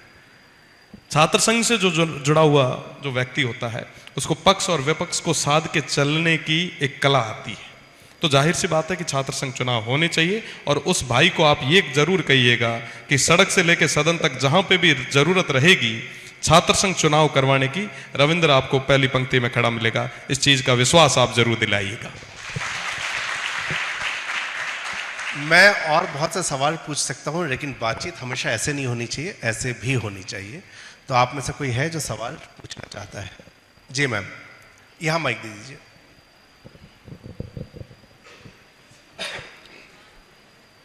सर राम राम, खम्मा गणी। मैं वंदना बिश्नोई, मिरांडा हाउस की स्टूडेंट। सर आपने खिजड़ी और ओरन के धरने को प्रोटेस्ट तक लेकर गए सर आप। सर आपने माँ अमृता देवी बिश्नोई के बारे में बताया, आपने ओरन के बारे में बताया, आप हाल ही में बहुत सारी चीज़ें कर रहे हैं खिजड़ी और ओरन को बचाने के लिए। आपने एक कानून के बारे में भी बताया कि उसके बारे में भी बात चल रही है। सर मेरा सवाल आपसे ये है कि सरकार में भी हमें ये बात पता है कि पर्यावरण हमारे लिए कितना ज़रूरी है, खिजड़ी की क्या वैल्यू है, सभी चीज़ों के होते हुए भी, धरनों के होते हुए भी, इतना सपोर्ट होते हुए भी आखिर ऐसी कौन सी चीज़ है जो हमें रोक रही है, जो अभी तक मैं ये पूछना चाहूँगी, ऐसी क्या चीज़ है जिस वजह से अभी तक कानून नहीं बन पाया है इतना सपोर्ट होने के बावजूद से? देखिए, इसके लिए जनता की आवाज पहली बार आगे निकल के आई है। ये जो खेजड़ी को बचाने की मुहिम थी, जो अभी तक सिर्फ विश्नोई समाज करता रहा था, पर आज के समय में 36 कौम के लोगों ने इसको सदन तक पहुंचाया है, इस आवाज को जयपुर और राजधानी तक पहुंचाया है। तो जाहिर सी बात है कि अभी तक उस बात को इतनी हवा नहीं मिली थी।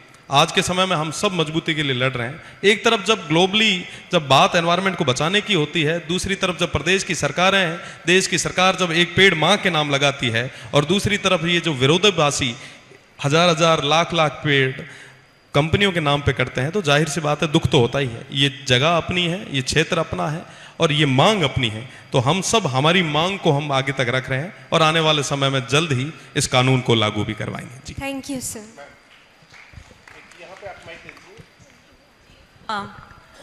नमस्कार रविंद्र जी, मैं मिरांडा हाउस हिंदी विभाग की सदस्य हूँ और मेरा कोई सवाल नहीं है। मैं बहुत देर से आपको सुन रही थी और इस जेनजी के प्रतिनिधि के रूप में आप यहाँ पर बैठे हैं।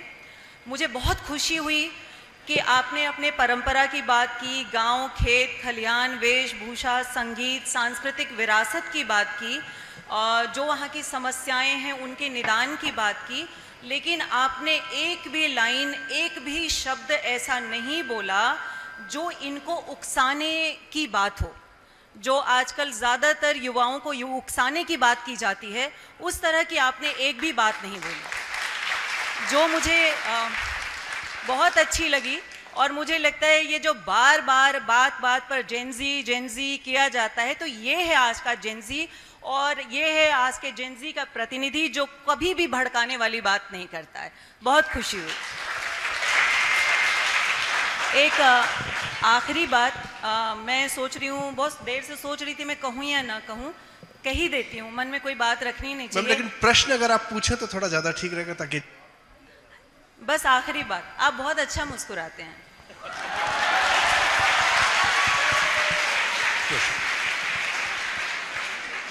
हाँ पूछो आप। रवसा, आपके चरण बहुत दूर है, वरना मैं अभी स्पर्श कर लेती। और आपको देखकर बस यही याद आता है कि जब रवसा हो सामने तो सवाल उठने का सवाल ही नहीं है। तो मैं आपसे यही वैसे मेरा नाम अभिलाषा राजपुरोहित है और मैं लखा से हूँ। तो आपने कहा कि मैं बहुत सी गांव टानियों में गया हूँ, तो मैं आपसे यही विनती करना चाहती हूँ, कभी लखा वालों को भी आपके दर्शन का मौका अवश्य दीजिए। अच्छा सवाल पूछिएगा प्लीज, कमेंट मत करिए, सवाल पूछ लीजिए। जी वो पीछे, आपके पीछे। सर इस साइड सर। नमस्ते भाई, मेरा नाम अर्षित, मैं डिपार्टमेंट ऑफ हिंदी से। मेरा सवाल ये था कि छात्र संघ से विधानसभा का आपका सफ़र कितना मुश्किल है, एक क्वेश्चन ये। एक इंडिपेंडेंट कैंडिडेट के लिए विधानसभा पे अपनी नीतियों को रखना और विधानसभा के पटल से निकाल के ज़मीन पे उतारना आपके लिए कितना मुश्किल होता है कि इंडिपेंडेंट कैंडिडेट के लिए? बहुत बढ़िया सवाल आपने किया। निर्दलीय के रूप में संघर्ष तो है, पर तमाम चीज़ें जो है हम खुल के रख सकते हैं। कई बार पक्ष और विपक्ष का दबाव रहता है कि इस इश्यू को आपको नहीं उठाना है, इसको उठाना है, पर हम स्वतंत्र हैं और स्वतंत्र रूप से तमाम वो बात, चाहे पक्ष या विपक्ष उससे नाराज हो तो 100 बार हो, पर हम खुल के रख भी सकते हैं। और रही बात बिलों की, तो आने वाले सदन में, क्योंकि मैं पहली बार का सदस्य हूँ, बिल की इतनी जानकारी मुझे नहीं थी, पर इस बार जो हम तैयारी करके आए थे सदन छोटा चला, अगली बार हम बिल ले भी आएंगे, पास भी कराएंगे और सालों बाद राजस्थान की असेंबली में कोई बिल एक निर्दलीय लेके आया और पास करवा के ले गया, ये इतिहास भी रचेंगे। अच्छा ये अगला सवाल पूछने से पहले मुझे इन्होंने निर्दलीय वाली बात फिर से की। एक आप माइक तब तक दे दीजिए, मैं अपना मैं ले लिया हूँ माइक, इधर ले लिया है माइक, आप पूछ लो। एक चर्चा बीच में चली जब सचिन पायलट भी बहुत उन्होंने कष्ट झेले हैं, निर्वासन ही हुआ उनका, लोगों ने कहा उनको अलग पार्टी बनानी चाहिए, हनुमान बेनीवाल ने अलग पार्टी बनाई। पिछले 1-1.5 साल से ये चर्चा है कि क्या रविंद्र भाटी, हनुमान बेनीवाल और सचिन पायलट साथ मिलकर एक तीसरी पार्टी बनाएंगे? क्या राजस्थान में 2 ही पार्टी चलेगी या तीसरी पार्टी ऐसी आ सकती है जहां 3 मजबूत नेता और 3 मजबूत जातियों के नेता आके खड़े होते हैं और तीनों युवा हैं, युवाओं को जोड़ते हैं? तो क्या कभी ऐसी संभावना लगती है? राजनीति संभावनाओं का खेल है, पहली चीज। दूसरी चीज कि मैं इस जनता की पार्टी का हूं, इनका जो आदेश होगा वो सिर माथे होगा और बाकी चीजें भविष्य के गर्भ में है। निश्चित रूप से जो होगा प्रदेश के हित में जो होगा वो करेंगे। सर आप जेन जी के प्रतिनिधि के तौर पे हैं, ऐसा मैम ने कहा। एक और भारतीय राजनीति में नेता हैं जो जेन जी से थोड़ा अभी वाई की तरफ गए हैं। श्रीमान राहुल गांधी के बारे में आपकी क्या राय है? उनकी जो राजनीति है, और इससे ही जुड़ा प्रश्न है कि राहुल गांधी के बारे में आपकी राय और नरेंद्र मोदी के बारे में आपकी क्या राय है, मैं ये जानना चाहता हूं। देखिए, कुछ भी कहें, राहुल गांधी मेहनत कर रहे हैं। अभी भारत जोड़ो यात्रा हो, मुझे खुल के कहने में कोई गुरेज नहीं है, वो मेहनत कर रहे हैं और पिछले कुछ सालों में उनकी छवि में काफ़ी बदलाव भी आया है। और रही बात माननीय प्रधानमंत्री जी की, जाहिर सी बात है कि 2014 में जब मैं पहली बार मैंने वोट किया, उस दौर से लेकर आज तक उन्होंने मजबूती से इस देश के लिए कई सारे कार्य किए हैं। वो भी हमेशा हम सभी की स्मृति में अमिट छाप रखेंगे और प्रधानमंत्री जी बहुत मजबूत हैं। रही बात राहुल जी की, आपने जो कही, मैंने आपको पहले भी बताया कि उनकी छवि के अंदर कई सारे बदलाव जो आए हैं वो सुखद है। दोनों पार्टी का रास्ता खुला छोड़ा आपने। जी कौन पूछ रहा है? हाँ आ रहे पीछे क्या? नमस्कार सर, मैं कामना यहाँ पे मेरी आवाज़ आ रही होगी आप तक? सर मैं यहाँ पे 2 साल से रह रही हूँ और राजस्थान के चूरू डिस्ट्रिक्ट से आती हूँ। सर आप जैसे युवा नेताओं को जब हम देखते हैं तो एक मन में नई उमंग और एक आशा जगती है कि हम भी कुछ अच्छा कर सकते हैं और आपको देख के हमें बहुत उम्मीदें हैं। पिछले 2 साल से मैं यहाँ रह रही हूँ, जब भी मैं किसी को बताती हूँ कि मैं राजस्थान से आती हूँ तो सबसे पहले जो लोगों के प्रश्न वो आते हैं वो ये होते हैं कि वहाँ पे पैट्रियार्की है, बाल विवाह का एक मुद्दा आता है, तीसरा जो आता है वो पानी की समस्या है। वो आपने एनवायरमेंटल इश्यूज़ के बारे में बोला, आपने सब कुछ बोला। पर जब मैं आपसे ये पूछना चाहती हूँ कि जब राजस्थान अपने 100 वर्ष पूरे कर रहा होगा तो आप राजस्थान को कहाँ पे देखते हैं और आप इस जेन जी जनरेशन को कहाँ तक ले जाने की आशा रखते हैं कि आप उस पर कितना काम करना चाहेंगे? सिस्टर आपका नाम? कामना। काम्या। आज के समय में जहां बाल विवाह की बात चल रही है और वहीं हमारे चूरू उस राजस्थान की एक बेटी काम्या यहाँ पे माइक हाथ में लेके मिरांडा हाउस में सवाल पूछ रही है, तो मुझे लगता है कि हमारे उस क्षेत्र में बाल विवाह और तमाम कुरीतियां पूरे तरीके से खत्म हो चुकी। कभी कोई सपने में नहीं सोच सकता था कि बाड़मेर जैसलमेर के उस रेगिस्तान से, उन दौरों से निकल के कोई बेटियां इस क्षेत्र में और विशेषकर राजधानी में दिल्ली विश्वविद्यालय में मिरांडा हाउस में आके बात करेगी, बोलेगी। ये एक बहुत बड़ा बदलाव है। और 100 साल बाद या जब राजस्थान 100 साल पूरे कर रहा होगा तब कहाँ होगा, इसकी कल्पना बस इसी बात से कर लीजिए आप कि हम सबसे मजबूत होंगे। इस भारत को मजबूत करने में हमारी बहुत महत्वपूर्ण भूमिका रहेगी। जी नमस्कार, मैं महेश जागरण से। देश में युवाओं को पॉलिटिक्स में लाने की बात बहुत हो रही है। प्रधानमंत्री भी कई बार कह चुके हैं। आप युवाओं के प्रतिनिधि के तौर पर इस वक्त राजस्थान विधानसभा के सदस्य हैं। चुनाव देश में बहुत इंस्टीट्यूशनलाइज्ड हो चुका है। हाईकमान से लेकर के और बूथ तक, हाईकमान से लेकर के और बूथ तक एक पार्टी का पूरा इंफ्रा लगता है, उस पर पैसा भी खूब लगता है। जब रविंद्र सिंह भाटी ने चुनाव अकेले लड़ने की सोची तो क्या स्ट्रैटेजी थी, कितना विश्वास था, और एक युवा प्रतिनिधि के रूप में आप अन्य युवाओं को राजनीति में आने के लिए क्या कहना चाहेंगे? जब मैं चुनाव लड़ रहा था, मेरे क्षेत्र में जितने भी बूथ हैं जो आपने कहा स्ट्रक्चर का, इंफ्रा का, उन तमाम बूथों पे हमारे पास देने के लिए कुछ भी नहीं था। बस एक भरोसा और विश्वास था।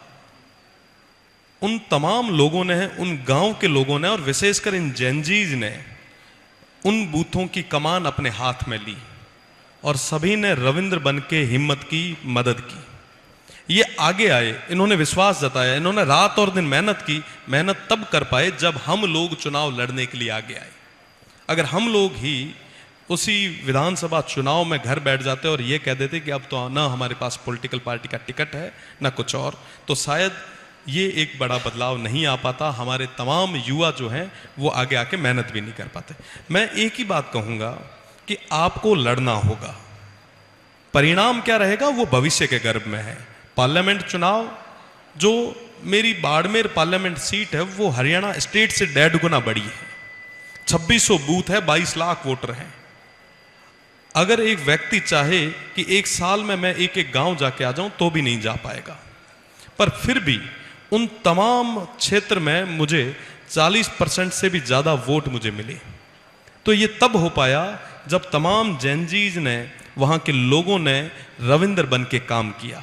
ये एक भरोसा और विश्वास था जो इन लोगों ने मुझ पे जताया है। अब मेरी बारी है कि मैं इनके लिए कुछ करूं, इसलिए हम सदन में रात और दिन मेहनत कर रहे हैं। जाहिर सी बात है कि आपको इन तमाम चीज़ों के लिए मेहनत करनी होगी, आपको आगे आना होगा। अगर आप ये सोच रहे हैं कि हम कंफर्ट जोन में रहें और तमाम चीज़ें अनुकूल होती जाएगी तो नहीं हो पाएगी। आप अगर वाकई बदलाव चाहते हैं तो आपको कदम बढ़ाना होगा। नफ़ा नुकसान होगा, राजनीति में भी होगा, परीक्षाओं में भी होगा, व्यापार में भी होगा, मीडिया में भी होगा, कहाँ नहीं होता। पर जो रिस्क लेता है इतिहास वही बनाता है, तो रिस्क तो आपको लेना होगा। एक मैम पीछे वो माइक दे दीजिए, वो काफी देर से हाथ उठाए हुए हैं। हाँ, उनको प्लीज। हेलो रविंद्र भैया, मेरा नाम वीरेंद्र है, मैं केएमसी का छात्र हूँ। जैसे आपने बताया कि राजनीति में कोई इंटरेस्ट नहीं लेता है, बच्चे ने हाथ, मतलब स्टूडेंट्स ने हाथ खड़े किए थे। अभी माइक थोड़ा पास कर लीजिए। हाथ कम खड़े किए थे अभी इन्होंने। तो मैं, मतलब हमारे घर वाले ये बताते हैं कि राजनीति गंदी है।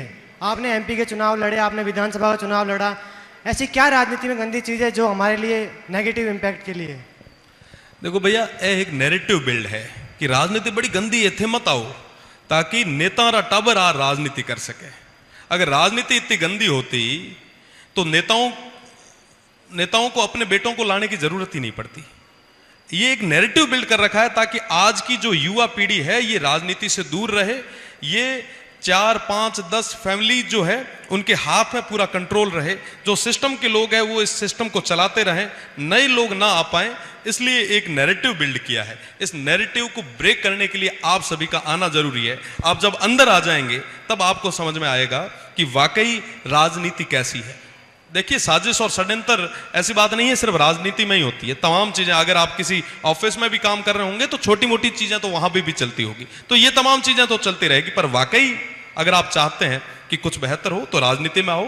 राजनीति गंदी नहीं है, राजनीति अगर वाकई आप गंदी समझते हैं तो इस गंदगी को भी साफ करने के लिए किसी को आगे आना पड़ेगा, आपको कदम बढ़ाना पड़ेगा ताकि एक नैरेटिव भी टूटे। पीछे वो बच्ची हेलो सर, हाथ हेलो उठा रही है। सर, मेरा नाम प्रतीक है, मैं हिंदू कॉलेज से। मेरा सिर्फ एक सामान्य सा प्रश्न है कि आज की जो राजनीति है वो धन और बल तक ही सीमित रहती है। यानी कि मैंने कुछ दिनों पहले एक वीडियो भी देखा था, जो डूसू के इलेक्शन चल रहे हैं अभी, तो नॉमिनेशन के टाइम पे एक स्टूडेंट का नॉमिनेशन पत्र ही जो फाड़ दिया गया था बाहरी पुलिस के सामने। इसका मतलब ये है कि मतलब जिसके पास धन है, बल है, वही आज के समय में राजनीति कर सकता है। और डूसू जैसे लेवल पे जहाँ पर वो प्रतिनिधि कर रहे हैं स्टूडेंट का, वही ऐसा काम कर रहे हैं, तो उसको आप कैसे देखते हैं? धन्यवाद। देखिए, बिल्कुल सही बात है आपकी कि आज के समय में तमाम चीजें और उनका उपयोग वर्तमान में बहुत ज़्यादा हो रहा है, पर इसके लिए आपको लड़ना तो होगा। आप ये सोच रहे हैं कि एक बार कोई फाड़ के चला जाएगा और फिर मैं घर जाके बैठ जाऊंगा, तो फिर राजनीति में बताइए। अब वापस भर के ले आइए, 2 बार फाड़ेगा, 4 बार। अब हर बार हम सुनते हैं कि सिकंदर ने देखा कि एक मकड़ी बार बार चढ़ रही है, गिर रही है, तो लड़ना तो पड़ेगा भैया। ये तो पहला स्टेज है, पहला मौका है। यहाँ पे अगर घर वापस चले गए तो फिर आगे तो कई बार फटे जाएंगे, कपड़े भी फटेंगे। आपको कई बार देखते होंगे कि सदन में भी कई बार कई चीजें होती है, तो घर जाके बैठ जाना ये ठीक नहीं है। ताकतें आएगी, पर वोट देना तो इन जनता के हाथ में है, इन जेनजीज के हाथ में, इन युवाओं के हाथ में। अगर आप मेहनत करेंगे तो निश्चित रूप से भरोसा भी दिलवाएंगे, उन धन बल के लोगों को वो साइड में भी करेंगे और आपको मौका देंगे कि वाकई हमारा लीडर ये है जो उस समय वो तमाम पेपर फटने के बाद में भी वापस आया और हमारे लिए लड़ने के लिए आगे आया, तो जनता विश्वास जताएगी। माइक। हूँ नागौर मेड़ तो हूँ। आप राजस्थान की सब मोटी समस्या है, एक भर्ती पूरी है तो 5 साल लाग जाए। पहली बार भर्ती आज रिलीज हुई, बिन 1 साल तो फिर फार्म रिलीज हुई, फिर बाद में परीक्षा आता है तो 2-2.5 साल है जी, फिर रिजल्ट आता है 1 साल और लाग जी, 5वां भर्ती रद्द हो जी। जब एन कर 2 सरकार पूरी है, 5वां एक भर्ती आवे एक तो एर अटा क्या समस्या है। देखो, अट चुनाव लड़े तो एक तो लोकल इंटरफेरेंस हो जाए और एक सो कॉल्ड बाबाज पेन बार किया गाड़ा आप बताओ ने। इस 2 सवाल हमारा। सवाल यहाँ बहुत स्पष्ट हम लोगों को समझ में आया नहीं है। मारवाड़ी में थोड़ा आवाज यहाँ एक तो है कहो कि यहाँ रे जो भर्ती है वो ना पूरी होने में खासो टाइम लाग जाओ, यही बात है। एक प्रोसेस है। कई बार जो न्यायालय शरण में जाए तो जाहिर सी बात है कि तमाम चीज़ों में ना एक गैप जरूर आए, पर प्रदेश की सरकार रही और महासभा की जिम्मेदारी है कि मैं वो ना जल्दी में जल्दी कराऊं। ये वास्ते हमेशा मैं प्रयासरत भी रहा। साथ ही साथ आप जो दूसरो सवाल पूछो विश्वविद्यालय बाबा और कहीं शायद एड़ो कहीं पूछो हो, मैं तो आधो अधूरो सुनी जो कहीं एड़ो या तो कहीं पाचो पूछ लू। देखो, अट लड़ानी चुनाव जरा एक तो लोकल बाबा रहे बे इंटरफेयर करे, बैंक पर्चा फाड़ दिया और दूसरा पर्चा बर्बाद है वो नहीं भरी तो बैन के कंट्रोल में रहा का आ बच्चा मा दे आ तरह की बारू कंट्रोल करनी चाहे बिन कहन बाहर काटा। अब बताओ ते चुनाव लड़ियो था कल टाइम ही यो लो। तो आप तो खूब सारी मेहनत करो, अपना उज्जवल भविष्य की शुभकामनाएं। और साथ ही साथ ये तमाम बाबाओं में ना थे अड़गा रहा, मेहनत करया और जिक्र वास्ते आपने ये भेजा है, मैंने पूरा भरोसा है कि वहाँ सपना रमाता आप खराब ही उधर। रविंद्र जी, भाटी जी, मैं आदित्य राज दैनिक जागरण से गुरुग्राम से ब्यूरो चीफ हूँ। मुझे खुशी है आप विद्यार्थी परिषद में रहे हैं, मैं भी लंबे समय तक विद्यार्थी परिषद में रहा हूँ, इसलिए मैं आपको बधाई देता हूँ। आपने पहले बार में ही मैदान वहाँ जीता। मैं एक जिस विषय पर आप 1 सेकेंड के लिए गए नेपाल पर और फिर वापस आ गए, नेपाल में जो कुछ भी हुआ अभी, कभी छात्र आंदोलन भी हुआ था अपने देश के अंदर, जेपी आंदोलन के नाम से जानते हो, वो वाकई में छात्र आंदोलन था। नेपाल में युवाओं का आंदोलन हुआ, कुछ ही समय में सब कुछ परिवर्तन हो गया। आखिर पूरी दुनिया को नेपाल का जो आंदोलन है, जो युवाओं का आंदोलन हुआ, वो क्या संदेश दे गया? एक छात्र नेता के रूप में आप बताएं। ये जरूर है कि अगर आप अत्याचार की पराकाष्ठाएं पार करेंगे तो लोग सड़कों पे आएंगे, युवा सड़कों पे आएंगे, और जब युवा सड़कों पे आएंगे तो कई सारे बड़े बदलाव भी आएंगे। वो बदलाव हो सकता है कि सकारात्मक भी हो, और कई बार वो बदलाव नकारात्मक भी होते हैं। तो अलग अलग तथ्यों के अलग अलग परिणाम भी होते हैं। नेपाल जो हमारा पड़ोसी देश रहा है, और उसके अंदर जो इस तरीके जो हालात बने हैं, वो वाकई हम सभी के लिए भी चिंताजनक है, भारत के लिए विशेषकर चिंताजनक है कि कहीं वैसी आग हमारे भारत में ना आ जाए। आज हम भी कहीं एक बारूद के ढेर पे बैठे हैं। अगर ऐसी कोई चिंगारी इस देश में लगती है तो बहुत बड़ा नुकसान इस पूरे देश को होगा। तो इस पूरे देश को एक रखने के लिए, मजबूत रखने के लिए, सीमाओं को मजबूत रखने के लिए इन जैनजीज का पॉजिटिव, इस एनर्जी को पॉजिटिव लगाना भी बहुत ज़्यादा जरूरी है। मुझे लगता है कि हमारे भारत के युवा सकारात्मक रूप से आगे बढ़ रहे हैं, और आने वाले समय में इसके परिणाम भी हमें मिलेंगे। जय बाबा गरीबनाथ जी की। हूँ भी नाथौरी धोईतरी हूँ, लंगेरा बाड़मेर हुई थी आई हूँ। घणे टाइम हूँ मिस कर रही थी कि गडरारा लाडू, जीवन री मिठाइयों, नमकीन, पण दैनिक जागरण रे थ्रू थे ए थाया मोह में बैठा हो, मोह बात कर रहा हो। मैं उमर बहुत बहुत तहे दिलो धन्यवाद करना चाहूँ।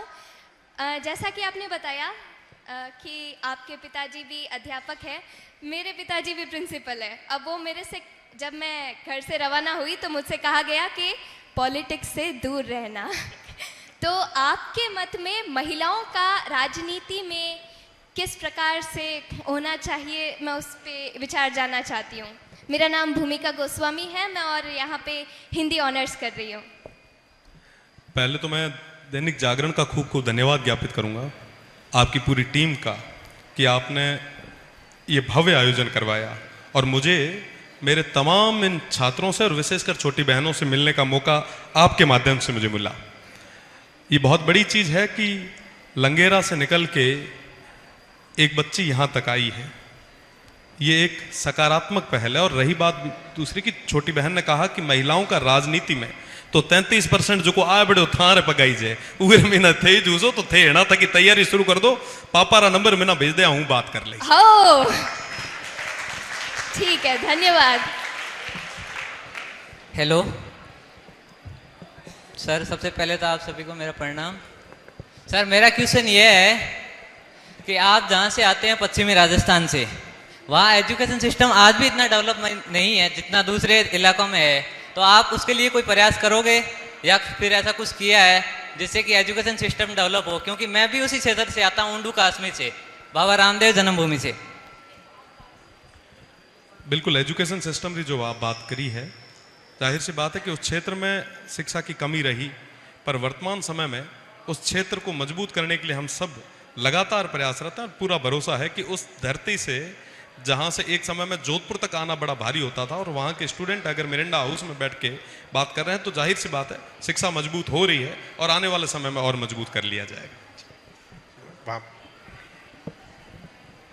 हेलो, मेरा नाम महेश है और मैं क्रोडीमल महाविद्यालय में राजनीति विज्ञान विशेष में अध्ययनरत हूँ, और मैं मूलतः जोधपुर राजस्थान से हूँ। मेरा सवाल ये है, ओनली फॉर, मैं 2 शब्द में अपना सवाल कहूँगा, आज की राजनीति और रीलबाजी। मैं ये सोचता हूँ कि ऊंची दुकान और फीका पकवान जैसा जो एक लोकोक्ति है, वो कहीं ना कहीं यहाँ है जो अच्छी तरीके से प्रयोग में आ रही है। सर, आप इस 2 शब्द को देख करके ये बताइए कि आप इसके बारे में क्या सोच रहे हैं? आज की राजनीति और रीलबाजी। रीलबाजी। मैं आपको इतना ही कहना चाहूंगा कि आप आगे आए, जनता के लिए काम करें। तमाम चीजें सोशल मीडिया तक ही रह पाई तो आप चुनाव में आगे नहीं जा पाएंगे। अगर कोई इलेक्टोरल पॉलिटिक्स में मेहनत कर रहा है तो उसे धरातल पे काम करने की जरूरत रहेगी। निश्चित रूप से अगर धरातल पे आप काम करते हो तो जनता अपना विश्वास आपको देगी। जी, मैं वो पीछे एक हाथ उठा रहे हैं काफी देर से, उधर।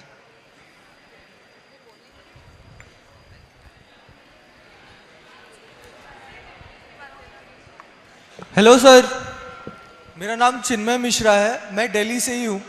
मैं आपसे एक क्वेश्चन पूछना चाहता हूँ कि जैसे आपने राजस्थान में एक नई व्यवस्था शुरू की है मेनली अभी तो बाड़मेर तक सीमित है, लेकिन आपकी जो फ़ैन फॉलोइंग है वो ज़्यादातर राजस्थान है, बट दिल्ली और उसके आसपास के इलाकों में भी है।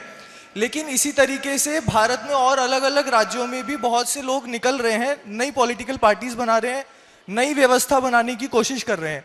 जैसे बिहार में प्रशांत किशोर जी शुरू कर रहे हैं। तो क्या ऐसा कभी हो सकता है कि आप लोग मिलकर कुछ एक नेशनल मूवमेंट तैयार करें या नेशनल फ्रंट को भी तैयार करें जो बीजेपी और कांग्रेस को काउंटर कर सके? सबसे पहले तो मैं प्रशांत किशोर जी को खूब खूब धन्यवाद दूंगा, और उनकी जो पहल है, जिस तरीके से सोशल मीडिया के माध्यम से देखते हैं, काफ़ी चीज़ें बदली हुई नज़र आ रही है। एक जो मॉब उनके साथ में जुड़ रही है, वाकई वो सकारात्मक एक पहल है।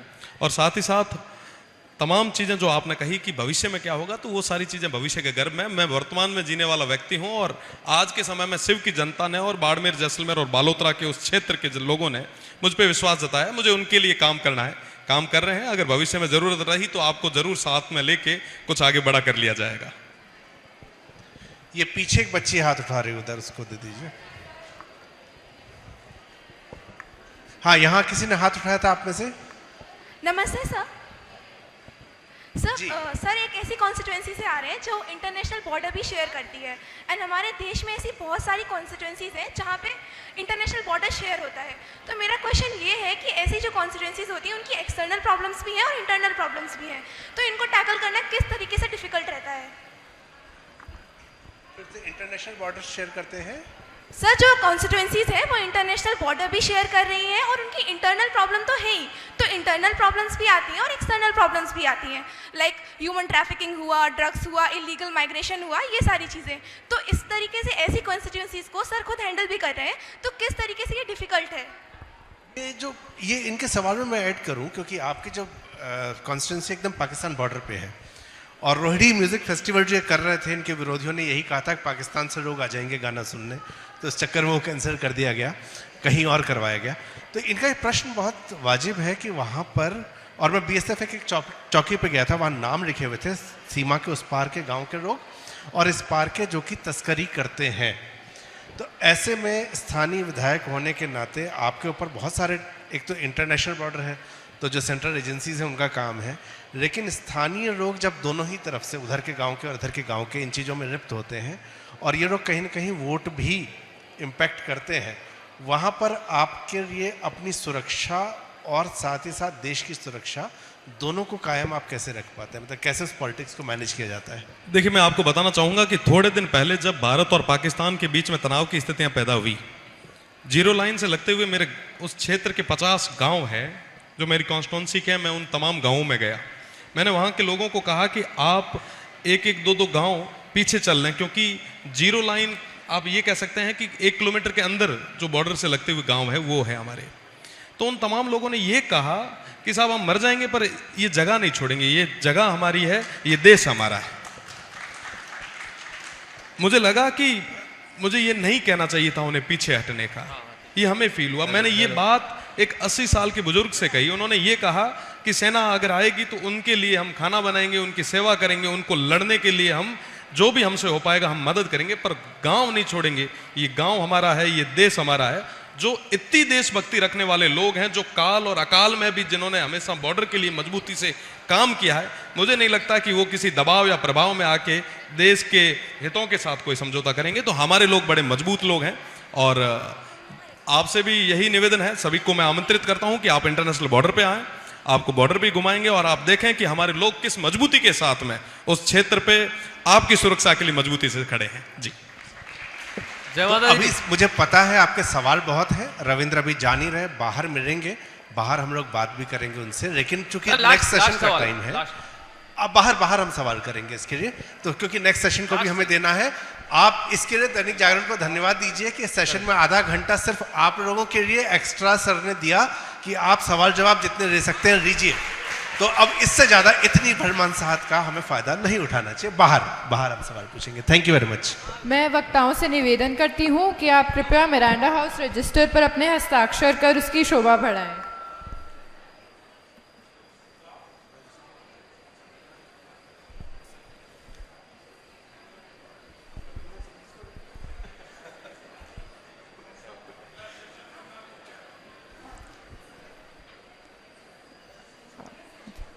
साथ ही मैं professor doctor Hina Singh ma'am को मंच पर आमंत्रित करती हूँ और इस सत्र के वक्ताओं को स्मृति चिन्ह देकर सम्मानित करने का आग्रह करती हूँ।